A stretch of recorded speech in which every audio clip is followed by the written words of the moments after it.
Hello friends, PIB की daily summary में आपका स्वागत है। आज हम कवर करेंगे 14 सितंबर की पीआईबी की डेली समरी।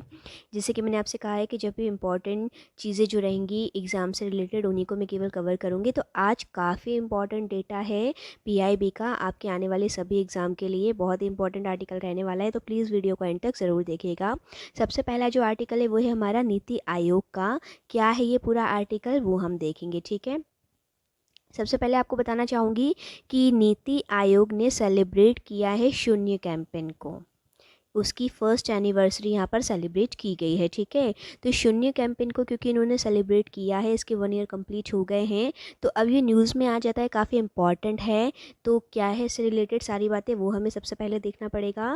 प्लस ये इन्वायरमेंट से रिलेटेड है और अभी इन्वायरमेंट को बहुत ज़्यादा फोकस किया जा रहा है। प्लस सस्टेनेबल डेवलपमेंट गोल एक ये पूरा टॉपिक है हमारे आरबीआई गेट बी के एग्ज़ाम में, प्लस अदर जितने भी एग्ज़ाम है सभी के लिए बहुत ज़्यादा इंपॉर्टेंट है। तो ये जो पूरा आर्टिकल है इसे आप यूज़ कर सकते हैं अपने डिस्क्रिप्टिव में भी। इससे रिलेटेड ऑब्जेक्टिव क्वेश्चन भी एग्जाम में पूछे जा सकते हैं, इसीलिए इसे पूरा समझना आपके लिए बहुत ज़रूरी है। तो शून्य कैंपेन की जैसे कि पहली एनिवर्सरी मनाई गई है, तो सबसे पहले हम जानेंगे कि शून्य कैंपेन क्या है। Niti Aayog and RMI Rocky Mountain Institute, इन दोनों ने मिलकर इसे जो है लॉन्च किया था सितंबर 15 2021 में, यानी कि इसकी फर्स्ट एनिवर्सरी अभी मनाई जा रही है। तो ये जो कैंपेन था इसका जो ओवरऑल पूरा टारगेट था वो था मेन इलेक्ट्रिक व्हीकल को लेके। जैसे कि पॉल्यूशन बहुत ज़्यादा बढ़ रहा है और इंडिया का जो टारगेट है 2070 तक ज़ीरो एमिशन का, तो उसके लिए मेनली फोकस किया जा रहा था इलेक्ट्रिक व्हीकल को। उसके लिए पूरा ये शून्य कैंपेन बनाया गया है। इसका प्रॉपर जो एम है वो है aim to improve air quality in India by accelerating the deployment of electric vehicle, ठीक है। यानी कि इलेक्ट्रिक व्हीकल का जितना ज़्यादा यूज़ होगा उससे जो है पॉल्यूशन उतना ही कम होगा। अब यहाँ पर इलेक्ट्रिक व्हीकल की इंपॉर्टेंस को बताया गया है। इलेक्ट्रिक व्हीकल यदि यूज़ किया जाता है तो रिलीज़ करता है 60% लेस CO2, ठीक है। एक जो नॉर्मल व्हीकल से जो CO2 आता है उससे 60% लेस ये करता है इलेक्ट्रिक व्हीकल। प्लस इसमें ऑपरेटिंग कॉस्ट भी बहुत कम आती है 75%, तो काफ़ी इंपॉर्टेंट होता है ये दोनों ही तरफ से। अगर अभी अप्रैल 2022 तक की बात की जाए तो electric vehicle deliveries and ride completed by corporate partner विया शून्य कैंपेन के थ्रू जो इनकी डिलीवरी हुई है प्रॉपर व्हीकल्स की वो ही है 20 मिलियन एंड 15 मिलियन रिस्पेक्टिवली, ठीक है। This translate to a carbon dioxide emission saving of over 13,000 ton, ठीक है। तो ये इन्वायरमेंट से रिलेटेड काफ़ी इंपॉर्टेंट डेटा है जिसे आप डिस्क्रिप्टिव यूज़ कर सकते हैं। और भी बहुत इंपॉर्टेंट इससे रिलेटेड कुछ हैं, देखेंगे हम। Shoonya campaign lead to dramatic emission reduction in the transport sector supporting India's 5 agenda Panchamrit. ये जो शून्य कैंपेन था ना वो प्रॉपर पंचामृत जो 5 पॉइंट एजेंडा दिया था पीएम मोदी जी ने COP26 में to reduce carbon emission and secure its 2070 climate goal, ठीक है। COP26 में सभी कंट्रीज़ ने अपने अपने कुछ टारगेट सेट किए थे, वहाँ पर मोदी जी ने पंचामृत को अनाउंस किया था। तो पंचामृत एक्चुअली क्या है, इनके द्वारा 5 गोल्स दिए गए थे जिन्हें अचीव करने का उन्होंने टारगेट रखा था। ये बहुत बहुत ज़्यादा इंपॉर्टेंट है, ये पाँचों पॉइंट्स आपको पता होना चाहिए, ठीक है। इसे ओवरऑल जितना भी एग्जाम से रिलेटेड अगर इन्वायरमेंट का कोई भी क्वेश्चन आ जाता है, अगर आप ये 5 पॉइंट्स लिख देते हैं तो आप ये मान लीजिए आपके पूरे पूरे मार्क्स वहाँ पर आ जाएंगे। तो पंचामृत के वो 5 पॉइंट्स क्या थे वो हम देखेंगे। सबसे पहला, PM Modi said the first agenda was to raise the non-fossil fuel-based energy capacity of the country to 500 gigabyte by 2030, ठीक है। सबसे पहला है ये काय का, नॉन फोजाइल फ्यूल, ठीक है। पूरी पूरी लाइनें तो याद नहीं रहेंगी, वर्ड से याद रखिएगा। नॉन फोजाइल फ्यूल है, 500 गीगाबाइट है, 2030 तक है, ठीक है, पहला। दूसरा है by 2030 50% of the country's energy requirement would be made using renewable energy, ठीक है, 50% रीन्यूएबल एनर्जी। सेकेंड आपको ये याद रखना है, ये भी 2030 तक है। The country will reduce the total projected carbon emission by 1 billion ton between now and the year 2030। 1 billion ton का यहाँ पर कार्बन एमिशन रिड्यूस किया जाएगा, ठीक है। Third point. फोर्थ है यहाँ पर intensity of carbon intensity of the economy would be reduced by less than 45% by 2030, ठीक है। चार जो पॉइंट्स हैं वो 2030 से रिलेटेड हैं। इसके अलावा जो लास्ट पॉइंट है वो है country would become carbon neutral and achieve net zero emission by 2070। तो मेन जो टारगेट है वो है नेट एमिशन ज़ीरो का, ठीक है, जो कि 2070 तक है। इसके अलावा बाकी जो टारगेट 4 सेट किए गए हैं वो 2030 तक के हैं। तो ये 5 पॉइंट्स है जिन्हें पंचामृत के नाम से अनाउंस किया गया था और ये बहुत ही इंपॉर्टेंट है। तो ये 5 पॉइंट्स आपको ज़रूर पता होना चाहिए, ठीक है। तो मेन जो पूरा एक फर्स्ट एनिवर्सरी मनाई जा रही है शून्य कैंपेन की, तो आने वाले किसी भी एग्ज़ाम में इससे रिलेटेड डिस्क्रिप्टिव क्वेश्चन आ सकता है, तब आप ये पूरा डेटा यूज़ करके एक क्वेश्चन को बहुत ही अच्छा फ्रेम कर सकते हैं, ठीक है। नेक्स्ट इंपॉर्टेंट जो हमारा आर्टिकल है वो है ministry of commerce and industry का। इन्होंने डेटा रिलीज़ किया है पूरा का पूरा एक्सपोर्ट से रिलेटेड। अभी कुछ दिन पहले एग्रीकल्चर का आया था, अब जो आया है मेन वो मर्चेंडाइज एंड सर्विस सेक्टर का आया है, ठीक है। तो काफ़ी इंपॉर्टेंट डेटा है, वो हम देखेंगे।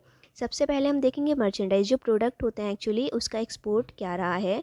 मर्चेंडाइज एक्सपोर्ट, अब देखो ये डेटा जो पूरा दिया है, आप अगर पीआईबी के एक्चुअल उस पर जाकर देखेंगे तो आपको अगस्त का डेटा पहले अलग दिया है, फिर अप्रैल से अगस्त तक का अलग दिया है। बहुत एक लंबा आर्टिकल है, तो इसमें से मुझे इंपॉर्टेंट लगता है केवल अप्रैल से अगस्त तक का जो पूरा ओवरऑल डेटा है वो हमारे लिए इंपॉर्टेंट है। तो मैंने इंपॉर्टेंट इसमें से सारी चीज़ें छाटी हैं। बाकी आप पूरा पढ़ना चाहें तो एक्चुअल पीआईबी की समरी में जाकर आप वहाँ साइट पर जाकर देख सकते हैं। बहुत ज़्यादा बड़ा है, लेकिन आपको अगर पूरा पढ़ना है तो, ठीक है। इसमें से मैंने बहुत इंपॉर्टेंट, बहुत मुश्किल से आपके लिए छाटा है यहाँ पर, ठीक है। तो इसमें जो रहेगा अप्रैल से अगस्त तक का डेटा है पूरा हमारा। मर्चेंडाइज एक्सपोर्ट आप देखेंगे सबसे पहले 2022 कंपेयर करेंगे हम अप्रैल टू अगस्त 2021 से, ठीक है। तो अभी आप समझिएगा, क्योंकि बड़ा है तो हम थोड़ा जल्दी जल्दी इसको देखेंगे। सबसे पहले आप देखिए कि मर्चेंडाइज एक्सपोर्ट की बात हो रही है, 193.51 बिलियन यहाँ पर हो गया है। कितने से? 164.44 से। परसेंटेज वाइज अगर आप ग्रोथ देखेंगे तो 17% की है, ठीक है। तो क्या है, ये पूरा एक्सपोर्ट है मर्चेंडाइज का, इतना हो गया है, इतने से ग्रोथ देखा जाए तो 17%। उसके बाद यही फिर इंपोर्ट बताया गया है पर्टिकुलर मर्चेंडाइज का। इंपोर्ट की अगर आप बात करें तो यहाँ पर 318.03 बिलियन हो गया है 218.22 बिलियन से। परसेंटेज वाइज देखेंगे तो 45%, ठीक है। ओवरऑल यहाँ पर फिर डेफिसिट की बात कही जाएगी। ओवरऑल जो डेफिसिट होता है, पहले यहाँ पर था 124.52 बिलियन और ये अब हो गया पहले था 53.78, जो कि अब हो गया है इतना। तो यहाँ पर देखा जाए तो ये इंक्रीज़ हुआ है डेफिसिट भी 131.52% से, ठीक है। तो डेफिसिट बढ़ना ठीक नहीं है, बट जो भी है ये डेटा पूरा आपको याद रखना है, डिस्क्रिप्टिव अप्रोच में आपको बहुत हेल्प करेगा। उसके बाद हम बात करते हैं फिर सर्विस सेक्टर की। सर्विस सेक्टर में अगर आप देखेंगे अगेन एक्सपोर्ट की बात करें अप्रैल टू अगस्त 2022 की, तो ये यहाँ पर हो गया है USD 118.30 बिलियन, ठीक है। पॉजिटिव ग्रोथ है यहाँ पर 23.20% की, क्योंकि ये इस टाइम पर जो डेटा था वो 96 था, ठीक है। अप्रोक्स राउंड फिगर में हम देखेंगे यहाँ पर बिलियन में, ठीक है। ये बात रही एक्सपोर्ट की। अगर अगेन आप इंपोर्ट देखेंगे तो इंपोर्ट जो था यहाँ पर 72.88 बिलियन हो गया है, पहले की तरह 35 पहले ये था 35.81, ठीक है। तो अगेन परसेंटेज में आप देखेंगे तो 53.67 का यहाँ पर आपको चेंज देखने को मिला है। उसके बाद एक ओवरऑल अगर डेफिसिट की आप बात करें, service trade balance for April to August 2022 is estimated at USD 45.42 billion, ठीक है। ये इसके अगेंस्ट है, ये पहले ये था। तो इसमें भी अगर आप इंक्रीज़ देखेंगे तो 7.22% का इंक्रीज़ है। ओवरऑल यहाँ पर परसेंट का डेटा आप देख सकते हैं, ठीक है। एक्सपोर्ट आपके लिए सबसे ज़्यादा ज़रूरी है। उसके बाद यहाँ पर अगर आप बात करेंगे, ये जो डेटा यहाँ पर बता रहा है ये एक ओवरऑल, अभी हमने देखा पहले मर्चेंडाइज का अलग, उसके बाद हमने देखा सर्विस सेक्टर का अलग, अब एक ओवरऑल आपको यहाँ पर पूरा डेटा दिया हुआ है। तो इसमें अगर आप देखेंगे, देखो हमने अभी देखा था 193 से 164 हुआ था, 17% का चेंज हुआ था एक्सपोर्ट में। इंपोर्ट में यहाँ पर हुआ था 45% का चेंज, ठीक है। जो ट्रेड बैलेंस हुआ है इसमें इतना डिफरेंस देखने को मिला है, ठीक है। ये टेबल के फॉर्म में डेटा है।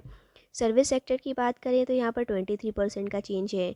इंपोर्ट में अगर आप बात करें 35% का, एक ओवरऑल आप देखेंगे तो 7% का। तो यही चीज़ आप टेबल के फॉर्म में देख सकते हैं। फिर एक ओवरऑल जो आप देखेंगे 2021 में इतना था, 2022 में इतना हुआ, तो 19.72 की ग्रोथ आपको देखने को मिली है। तो ये इंपॉर्टेंट है, ओवरऑल आपको ज़रूर याद रखना पड़ेगा, ये ऑब्जेक्टिव में पूछा जा सकता है, ठीक है। सारा डेटा में से इंपॉर्टेंट क्या है वो भी मैं आपको आगे बताऊँगी, तो वेट कीजिएगा, ठीक है। एक तो ये आप याद रख लीजिएगा, ओवरऑल एक्सपोर्ट की बात हो रही है जो, ठीक है। अब ये जो पूरा आर्टिकल है वो काफ़ी बड़ा था, उसमें से जो इम्पोर्टेंट पॉइंट्स निकले हैं वो हम आपको बताते हैं यहाँ पर, ठीक है। Overall merchandise and service export in April August jump by 19.7%, ठीक है। ये जंप आपको याद रखना है। उसके बाद non petroleum and non gem and jewellery export rise by 8.5%, ठीक है। ये नॉन पेट्रोलियम के लिए है। और अमाउंट वाइज देखेंगे तो ये इतना हो जाता है, ठीक है। मर्चेंडाइज एक्सपोर्ट ग्रो बाय 1.6%, ठीक है। अमाउंट वाइज है 33.9 billion in August 2022 as compare to the same last year. Tobacco में पर्टिकुलर इतना यहाँ पर है चेंज, ऑयल मिल्स में, इलेक्ट्रॉनिक गुड्स में, राइस में। ये एक्चुअली जो डेटा है वो high export growth during August 2022, ये सबसे ज़्यादा हाई है, इसलिए पर्टिकुलर इन्हें हाईलाइट किया गया है, ठीक है। इंडियाज़ फॉरेन ट्रेड, ये पूरा का पूरा फॉरेन ट्रेड का डेटा शो करता है, ठीक है। तो ओवरऑल आर्टिकल में आप इसका स्क्रीनशॉट लेके रख लीजिएगा, एक एक बार देखते रहिएगा। ओवरऑल आपको देखना है, मर्चेंडाइज देखना है और सर्विस सेक्टर का देखना है, तो ये इंपॉर्टेंट है आपके लिए, ठीक है। चलो यहाँ पर ये इतनी चीज़ें हैं। उसके बाद नेक्स्ट आर्टिकल है हमारा, वो है ministry of agriculture and farmer welfare. Union minister of agriculture and farmer welfare Narendra Singh Tomar address the agri tech summit. एक समिट हुआ है एग्री टेक का, ठीक है। उसके बारे में ये पूरा आर्टिकल है, क्योंकि आने वाला नाबार्ड एग्ज़ाम भी है, तो उसके लिए भी ये बहुत इंपॉर्टेंट हो जाता है। India is on its journey to become number 1 in the agriculture sector in the world। ये कौन कह रहे हैं? तोमर जी कह रहे हैं। Government is working on digital agri mission, इस पर काम कर रहा है इंडिया, गवर्नमेंट इस पर काम कर रही है। ये ऑल फार्मर तक पहुंचना इनका मेन टारगेट है, ठीक है। अब यहाँ पर कुछ इंपॉर्टेंट डेटा दिया गया है जिसे कि आप डिस्क्रिप्टिव में अच्छे से यूज़ कर सकते हैं। एग्रीकल्चर सेक्टर की बात हो रही है, फार्मर्स की बात हो रही है। देयर आर 86% स्मॉल फार्मर्स, हमारे यहाँ 86% तो स्मॉल फार्मर्स है, जितने भी फार्मर्स होते हैं, ठीक है। तो वो क्या है, सारा इन्वेस्ट तो कर नहीं सकते हैं, इसीलिए इनका कहना ये है कि जब तक ये 86% ग्रोथ नहीं करेंगे तब तक इंडिया भी ग्रोथ नहीं करेगा। तो सबसे पहले ज़रूरी है इनके बारे में सोचना, जिसके लिए फिर यहाँ पर गवर्नमेंट ने FPOs बनाए हैं, ठीक है। जिस पे उन्होंने 10,000 न्यू FPO बनाए, जिस पे उन्होंने पूरा जो टारगेट रखा है खर्च का वो था 6,865 करोड़ रुपीज़। इनका फर्स्ट जो प्रायोरिटी रहती है वो फार्मर्स के लिए रहती है और स्मॉल फार्मर्स के लिए रहती है, ठीक है।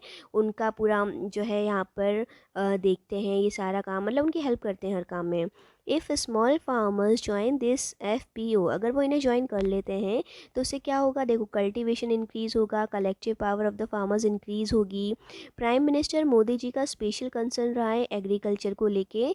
इसी से रिगार्डिंग बताया जा रहा है कि अगर 2014 के पहले की बात की जाए तो जो एग्रीकल्चर बजट हुआ करता था वो 22,000 करोड़ था, लेकिन अब अगर अभी की बात की जाए तो रिसेंट में जो एग्रीकल्चर का बजट रहा है वो 1.32 लाख करोड़ रहा है, यानी कि 22,000 से 1.32 लाख करोड़ पर आए हैं, ठीक है। मेन फोकस प्रधानमंत्री जी का रहा फसल बीमा योजना पर, जिससे क्या हुआ, उनकी जो फसल है उसे सिक्योरिटी कवर दिया गया। इस स्कीम में भी गवर्नमेंट ने काफ़ी पैसा खर्च किया, 1.22 लाख करोड़ रुपीज़ गवर्नमेंट के यहाँ पर खर्च हुए हैं, ठीक है। तो उससे क्या हो रहा है यहाँ पर, जैसे कुछ अगर फसल ख़राब हो जाती है तो कंपनसेशन मिल जाता है फार्मर्स को, तो वो सिक्योर हो जाते हैं, डैमेज नहीं होता है।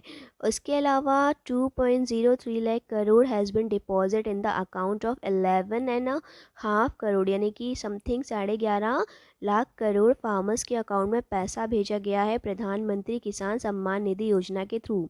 ये जो है स्कीम जिसमें 2-2 हज़ार रुपये ट्रांसफ़र किए जाते हैं साल भर में, 6,000 रुपये उनको इनकम सपोर्ट देने के लिए, ठीक है। तो ये सारी चीज़ें, ये डेटा उन्होंने बताया है सिर्फ ये जताने के लिए कि एग्रीकल्चर सेक्टर में गवर्नमेंट अभी किस तरीके से काम कर रही है। तो अगर ये बात की जाए कि गवर्नमेंट किस तरीके से हेल्प कर रही है फार्मर्स को, किस तरीके से उनकी इनकम बढ़ाने का टारगेट है, ये क्वेश्चन आने का बहुत चांस है। इस टाइप का आया भी था अभी, जैसे नाबार्ड भी हो गया, RBI, कि गवर्नमेंट का एक टारगेट है 2024 तक उन्हें फार्मर्स की इनकम डबल करना है, उसके लिए गवर्नमेंट क्या स्टेप्स ले रही है। तो तब ये बहुत ही अच्छा डेटा है जिसे आप दिखाकर अपना क्वेश्चन का जो आंसर है बहुत ही अच्छा फ्रेम कर सकते हैं। ठीक है, तो ये बहुत ही अच्छा आर्टिकल में सारी न्यूज़ बताई गई है। आई होप आपको वीडियो अच्छा लगा होगा। काफ़ी सारी इंपॉर्टेंट चीज़ें इस वीडियो में मैंने आज आपको बताई है। इसी तरीके की वीडियोस रोज़ पाने के लिए चैनल को सब्सक्राइब करना बिल्कुल भी मत भूलिएगा। पीआईबी के मैक्सिमम जो भी इंपॉर्टेंट न्यूज़ है उन्हें हम ज़रूर कवर करेंगे, क्योंकि जो नॉर्मल न्यूज़ है वो अदर करंट अफेयर में भी आपको मिल जाया करेगी, बट ये जो इंपॉर्टेंट डेटा होता है वो कहीं मिल पाना बहुत मुश्किल होता है। मैंने भी बहुत चीज़ें सर्च की, उसके बाद मैंने रियलाइज़ किया कि ये ज़रूरत है, ये नीड है। अगर आप आरबीआई की तैयारी कर रहे हैं तो आपको ये वीडियो ज़रूर देखना चाहिए। Thank you for watching my video.